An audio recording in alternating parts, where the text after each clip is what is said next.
My name is Derek. I'm 29. And last week I found out something about my dad that no one ever bothered to tell me. Not my mom, not my brother, not even my fiancé, who apparently had heard the rumor months ago and decided to wait for the right moment. It was supposed to be a celebration. My mom had insisted on throwing a dinner at her house to make things official with Rachel's family before the wedding. My older brother Jason flew in from Seattle, my mom cooked way. More food than necessary, and my stepdad Keith was already drinking by 4 p.m., which was about normal for him. I thought it was just going to be one of those awkward but fine evenings. Instead, it felt like the floor got ripped out from under me while everyone else already knew the fall was coming. Dinner was tense but manageable. Keith made as usual. Passive-aggressive comments, mostly aimed at Jason and his freelance lifestyle, but nothing too wild. Rachel's parents were trying hard to be polite. I was doing my best to steer the conversation toward safe territory, like how we'd met in college, or where we wanted to honeymoon. But then Keith stood up, a glass of wine in hand, and said he wanted to make a toast. I should have known it wasn't going to be good. Keith doesn't do heartfelt. He does loud, drunk, and messy. Still, I smiled and nodded at him, because it was my night and I wanted it to go right.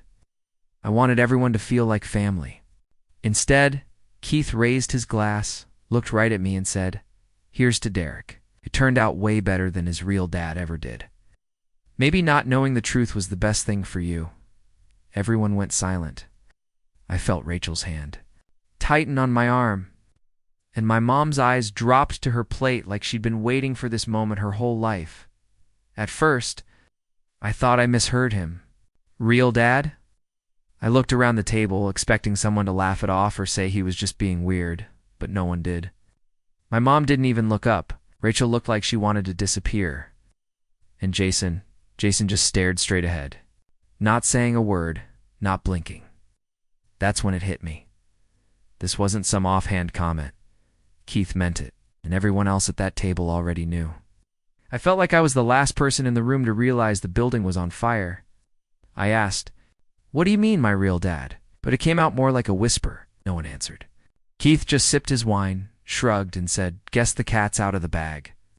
I waited for someone to say he was drunk or confused, but the silence was louder than anything he said. My heart was racing so fast I could barely sit still. And suddenly the room felt too small, too hot. It wasn't just the shock, it was the betrayal. I kept staring at my mom, silently begging her to fix it, to say it wasn't true. But she didn't. And that's when I knew everything was about to change. I stood up. I don't even remember doing it. It was like my body moved before my brain could catch up.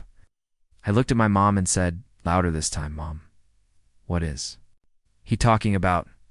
She finally looked at me, and all she said was, "We didn't want to ruin things." Not tonight. That's when I lost it. I asked her, "So you've been lying to me my whole life?" She shook her head, but didn't say no. She just kept repeating, "It's complicated." Jason finally spoke, trying to diffuse the situation, saying, "Derek, maybe we can talk about this later." But I wasn't having it. I needed answers right then and there, and the fact that everyone else was so calm about it just made me feel more alone. I asked Rachel if she knew, and she looked down at her plate. That hurt more than anything. I realized then that every person at that table had been living a version of my life that I wasn't even part of. And suddenly, I felt like a stranger in my own family. Like I didn't belong anywhere. Keith leaned back like he'd done his part and didn't need to say anything else. My heart was pounding, and I remember feeling like I couldn't catch my breath. I asked again, "Is he my dad?" My mom wouldn't even say yes or no. She just looked down at her plate like if she avoided eye contact long enough, I'd just stop asking. Rachel reached out to touch my arm, but I pulled away. I didn't want comfort. I wanted the truth. Jason tried to act like the voice of reason, telling me it didn't change anything, that we were still family. But to me, it changed everything. Everything I thought I knew about my family, about myself, was suddenly up in the air. Even little memories started to feel false, like I had to rewatch my whole life through a different lens. I kept thinking of the times people said I didn't look like Jason and how we'd all laugh it off. How many of them were actually laughing because they knew? My mind was spinning, trying to connect dots I didn't even know existed before that night. It wasn't just about a name or biology, it was about every single person choosing not to tell me. Then Keith, like it was no big deal, said, "You've got my nose." Always thought so. I wanted to punch him. I'd never hit anyone in my life, but in that moment I understood what rage felt like in your bones. I asked why no one ever told me. My mom finally said because it didn't matter. He wasn't around. Jason raised you. That was supposed to make it okay. That was lied to for 28 years because it was more convenient. Jason stood up to then and said, "We did what we thought was best. I'm still your dad. That doesn't change." But I didn't want to hear it. I couldn't even look at him. I said, "But I didn't get to choose. You all chose for me." No one responded to that. They just stood there in silence while I sat back down, completely drained. I felt like a stranger in my own skin, like I didn't even know what parts of me were mine anymore. The silence in the room was suffocating, like everyone was just waiting for it to blow over. But how do you go back from something like that? I got up from the table without saying a word and walked out to the front porch. My hands were shaking so badly I had to sit down. I could hear them arguing inside, voices muffled but heated. Rachel followed me out after a minute, sat next to me, and didn't say anything right away.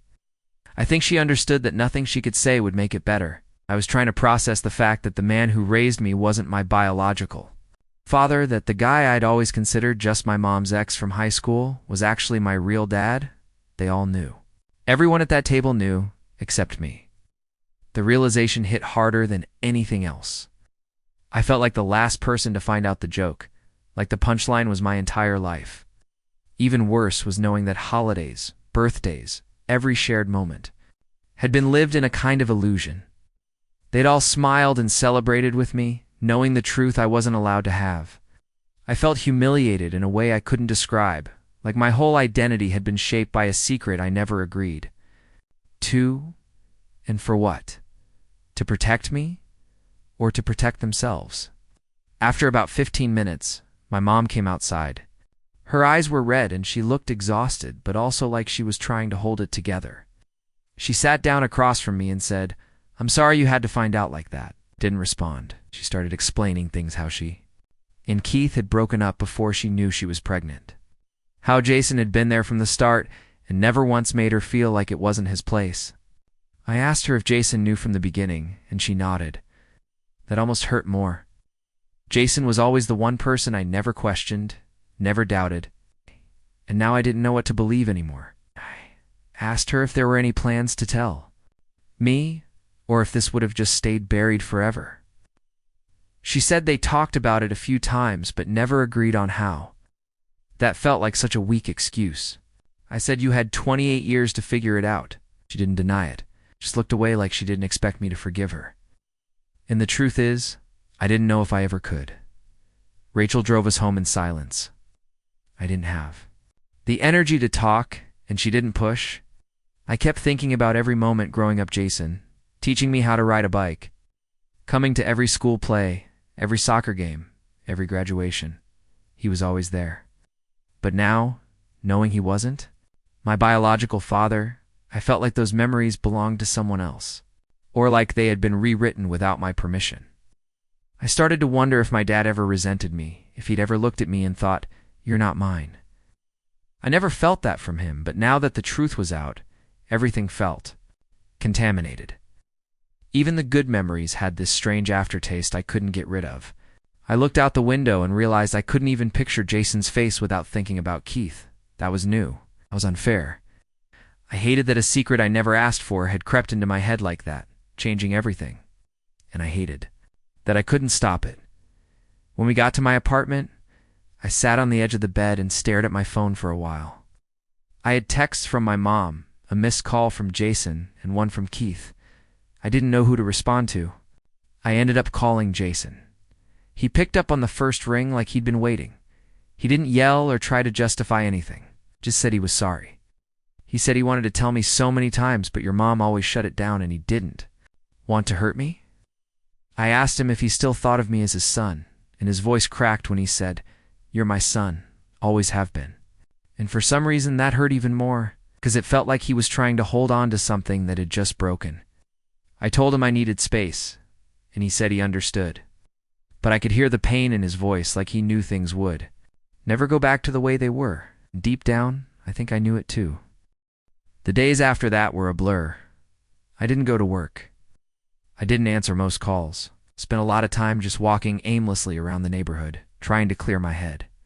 I kept thinking back to moments that felt completely normal before family.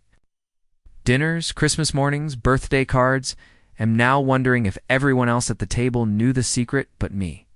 I talked to my cousin Keith again, and he said he always had a feeling something was off, especially with how tense my mom would get whenever someone brought up old stories or photos. He admitted he shouldn't have said anything at the party, but said part of him felt like I deserved to know. I didn't argue with him. I guess I did. I just wish it hadn't happened like that. The damage was already done, and now I had to carry the weight of this new truth everywhere I went. Even going to the grocery store felt weird, like I was living in a parallel version of my own life. Nothing had changed on the outside, but inside, everything was upside down. It was like waking up in a house where all the furniture had been rearranged, and you kept stubbing your toe on what used to be familiar. Eventually, I agreed to meet my mom. We sat at this small coffee place near her house. She looked wrecked, barely any makeup, sunglasses, even though it was cloudy, hands shaking. I didn't want to yell. I just asked her why. Why wait so long? Why lie? She said she was young and scared and thought telling me would ruin the bond I had with Jason. She said she planned to tell me after I turned 18, then after college, then after I got married. It never felt like the right time, she said. But to me, it felt like she was just waiting for the truth to be irrelevant. Like she was hoping we'd all move on and forget there was even a secret to begin with. Ever involved in my life for real, and she said no, he never even reached out. That was supposed to make me feel better, but it didn't. It just made me feel like I was a mistake everyone agreed to hide, like some bad decision that got papered over with good intentions. The days after that were a blur. I didn't go to work. I didn't answer most calls. Spent a lot of time just walking aimlessly around the neighborhood trying to clear my head. I kept thinking back to moments that felt completely normal before family dinners, Christmas, mornings, birthday cards, and now wondering if everyone else at the table knew the secret but me. I talked to my cousin Keith again, and he said he always had a feeling something was off, especially with how tense my mom would get whenever someone brought up old stories or photos. He admitted he shouldn't have said anything at the party, but said part of him felt like I deserved to know. I didn't argue with him. I guess I did. I just wish it hadn't happened like that. I started second-guessing my own memories.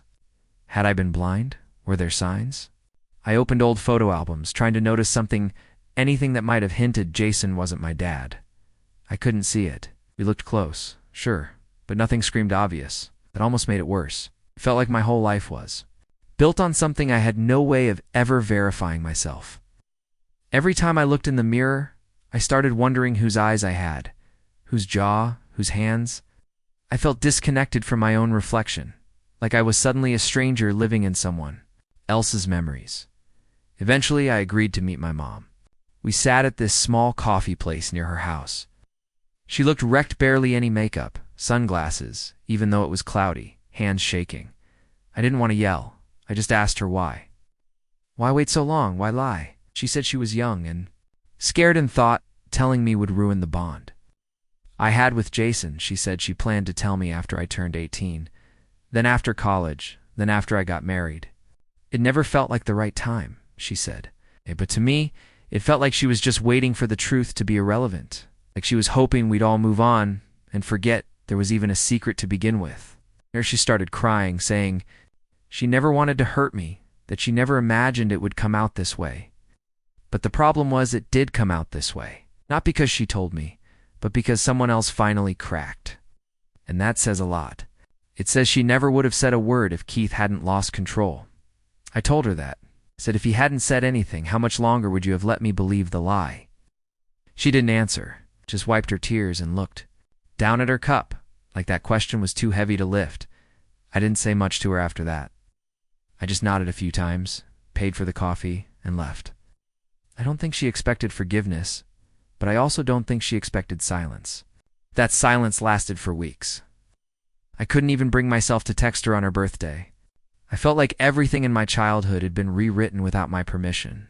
and I didn't know what was real anymore. Every photo, every vacation, every memory now had this weird haze over it.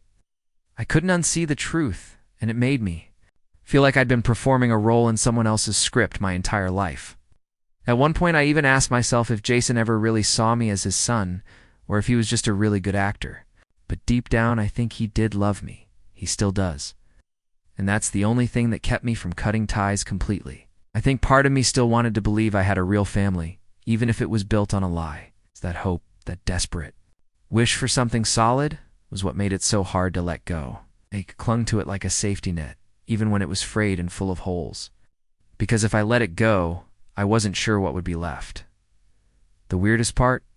A few weeks after everything blew up, it was like it never happened. No more calls from extended family. No more whispered updates. Jason started texting me again, just casual stuff like, "Saw your favorite beer on sale," or "Game on tonight." My mom sent me a photo of our old dog curled up on the couch. It was like the storm passed and no one wanted to talk about the damage. I'd expected more fallout, more tension, maybe even therapy sessions. But no, everyone just resumed life as if nothing had happened. And I went along with it because I didn't know what else to do. Even now, years later, we've never brought it up again, not once. And that's what messes with me the most. It's like this huge truth dropped into my life, shook everything up, and then just quietly faded into the background. I don't know why it stopped. I don't know why it ever started. I just know it never really went away. It's always there. Sitting in the quiet moments, in the silences between conversations, in the pauses before someone says my name,